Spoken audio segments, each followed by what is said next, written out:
নমস্কার, আপনারা দেখছেন সময় কলকাতা। খেলা হবে নিয়ে আমি পৃথা রয়েছি আপনাদের সঙ্গে। এখন চোখ রাখবো খেলার খবরে।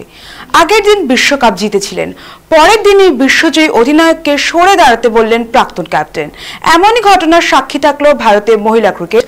প্রথম অধিনায়ক শান্তা রাঙ্গস্বামীর মতে ভারতীয় ক্রিকেটের স্বার্থেই অধিনায়কত্ব থেকে সরে দাঁড়ানো উচিত হরমনপ্রীত কৌরের। শান্তার মতে এবার নেতৃত্ব ছাড়া উচিত হরমনের। একটি সাক্ষাৎকারে তিনি বলেন, ব্যাটার এবং ফিল্ডার হিসেবে হরমনপ্রীত খুবই ভালো, কিন্তু অধিনায়ক হিসেবে মাঝে মাঝেই ভুল করে বসে। অধিনায়কত্বের বোঝা ওর কাঁধ থেকে নামলে হরমনপ্রীত আরো ভালো খেলতে পারবে। ভারতীয় ক্রিকেটের স্বার্থে অধিনায়কত্ব ছাড়ুক হরমন। 2029 সালে পরবর্তী ওয়ানডে বিশ্বকাপ, আগামী বছর ইংল্যান্ডে মহিলাদের টি20 বিশ্বকাপ, এই দুই মেগা টুর্নামেন্টের কথা মাথায় রেখে অধিনায়কত্বে বদল চান শান্তা। তার মতে স্মৃতি মান্ধানাকে দ্রুত অধিনায়ক দেওয়া উচিত। তবে ভারত বিশ্বকাপ জিতলেও দলের পারফরমেন্সে মোটেও খুশি নন ভারতীয় মহিলা দলের প্রথম অধিনায়ক। তার মতে বোলিং এবং ফিল্ডিংয়ে অনেক উন্নতি করা দরকার।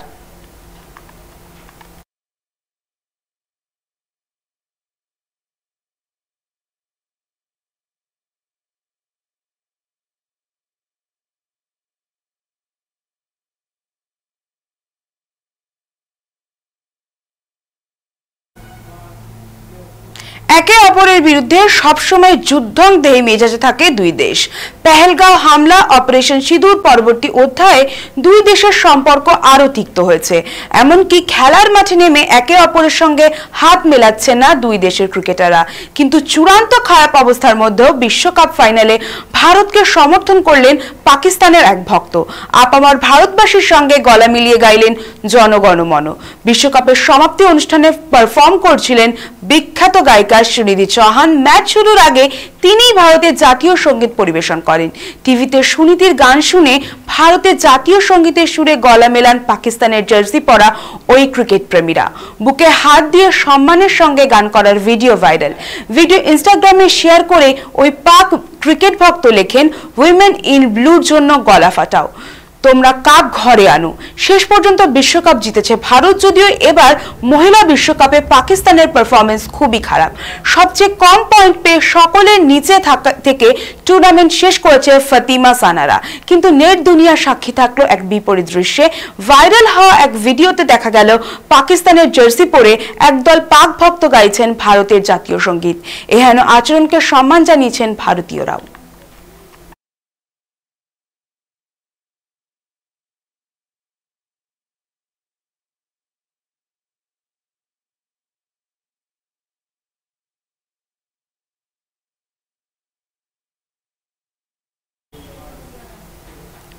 ভারতে একের পর এক ব্যক্তিগত ক্রিকেট লিগের দৌরাত্ম্য বাড়ছে, তার সঙ্গেই যেন বাড়ছে দুর্নীতির নজির। এবার সেই চিত্র দেখা গেল জম্মু ও কাশ্মীরের শ্রীনগরে আয়োজিত ইন্ডিয়ান হেভেন প্রিমিয়ার লিগে। আয়োজক সংস্থা যুব সোসাইটি হঠাৎ উধাও হয়ে যাওয়ায় বিপাকে পড়েছেন বিদেশি তারকারা। শোনা যাচ্ছে ক্রিস গেল, জেসি রাইডার ও শাকিব হাসানদের ছবি ব্যবহার করে এই লিগের প্রচারের কাজ চলছে। কিন্তু লোকসানের আজ পেতেই নাকি হঠাৎ নিরুদ্দেশ আয়োজকরা। এদিকে আয়োজনকারী সংস্থা হোটেলের বিল না মেটানোয় আটকে পড়েছেন ক্রিস গেল এবং আরো অনেকে। ইংরেজ আম্পায়ার মেলিসা জুনিপারের বক্তব্যে বিষয়টি প্রকাশ্যে আসে। গত সপ্তাহে আচমকাই খেলা বন্ধ হয়ে যায়, কারণ ক্রিকেটারদের বকেয়া মেটানো হয়নি। বক্সি স্টেডিয়ামে অনুষ্ঠিত এই লিগে লোক টানতে ব্যর্থ হয়েছিল আয়োজকরা। প্রচারে বিপুল টাকা খরচ করেও দর্শক টানা যায়নি, আর তারপর আয়োজকরাই উধাও।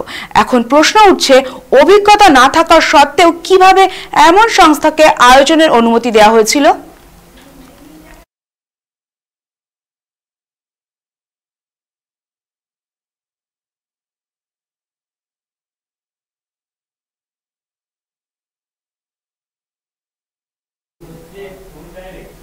ভারতে নয়, এবারও বিদেশেই হতে পারে আইপিএল এর নিলাম। সূত্রের খবর, সংযুক্ত আরব আমিরশাহী, কুয়েত বা কাতারের মতো মধ্যপ্রাচ্যের দেশগুলির সঙ্গে প্রাথমিক আলোচনা চলছে বোর্ডে। ডিসেম্বরের মাঝামাঝি 13 থেকে 15 তারিখের মধ্যে নির্ধারিত নিলাম ঘিরে উত্তেজনা তুঙ্গে। ভারতের সেই সময় বিয়ের মরশুম ও নানা অনুষ্ঠানের কারণে হোটেল বুকিং এর সমস্যা এড়াতেই বিদেশে আয়োজনের সিদ্ধান্ত। এর আগে দুবাই ও জেদ্দায় নিলাম অনুষ্ঠিত হয়েছিল। মধ্যপ্রাচ্যে আইপিএল এর বাজার সম্প্রসারণ অন্যতম লক্ষ্য। এদিকে ফ্র্যাঞ্চাইজিগুলিকে 15 নভেম্বরের মধ্যে রিটেনশন তালিকা জমা দিতে হবে। বড় পরিবর্তনের ইঙ্গিত মিলছে চেন্নাই সুপার কিংস শিবিরে। রাহুল ত্রিপাঠী, স্যাম কারেন, দীপক হুডা ও ডেভিড কনওয়েক ছেড়ে দিতে পারে সিএসকে। রবিচন্দ্রন অশ্বিনের অবসরের ফলে অতিরিক্ত 9.75 কোটি টাকা হাতে পাচ্ছে ধোনির দল। অন্যদিকে রাজস্থান রয়্যালস ছেড়ে দিতে পারে সঞ্জু স্যামসনকে। রিলিজ তালিকায় রয়েছেন ওয়ানিন্দো হাসারাঙ্গা ও মহেশ থিকসানাও।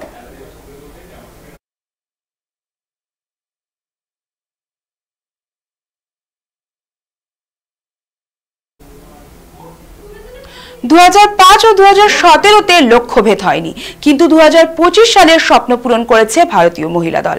বিশ্বকাপ জয়ের পরেই দীপ্তি শর্মা জানিয়েছেন তিনি আরো বেশি ম্যাচ খেলতে চান, যদিও প্রতিযোগিতার সেরা খেলোয়াড়ের দাবি নিয়ে বিসিসিআই নীরব। বিশ্ব চ্যাম্পিয়ন হয়ে হরমনপ্রীতদের ভক্তদের অপেক্ষা বাড়ছে, কারণ চলতি বছরে আর কোনো আন্তর্জাতিক খেলা নেই দলের। শোনা যাচ্ছে ভারতীয় মহিলা দল আবার মাঠে নামবে 2026 সালের 15 ফেব্রুয়ারি অস্ট্রেলিয়া সফরের প্রথম টি20-তে। এরপর 24 ফেব্রুয়ারি থেকে শুরু হবে একদিনের সিরিজ। মার্চে পার্থে একমাত্র টেস্ট। এরপর 2.5 মাস বিরতি নিয়ে 28 মে থেকে শুরু ইংল্যান্ড সফর। ইংল্যান্ডে 12 জুন থেকে 5 জুলাই পর্যন্ত অনুষ্ঠিত হবে টি20 বিশ্বকাপ। ভারতের প্রথম ম্যাচ 14 জুন পাকিস্তানের বিরুদ্ধে। দক্ষিণ আফ্রিকা ও অস্ট্রেলিয়ার সঙ্গে মুখোমুখি হবে ভারত।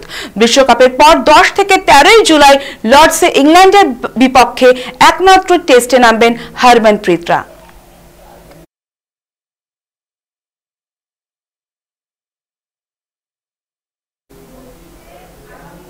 খেলা হবে এখনকার মতো এই পর্যন্তই। খেলার অন্য সমস্ত খবর পেতে চোখ রাখুন সময় কলকাতায়। সময় বলবে সময়ের কথা।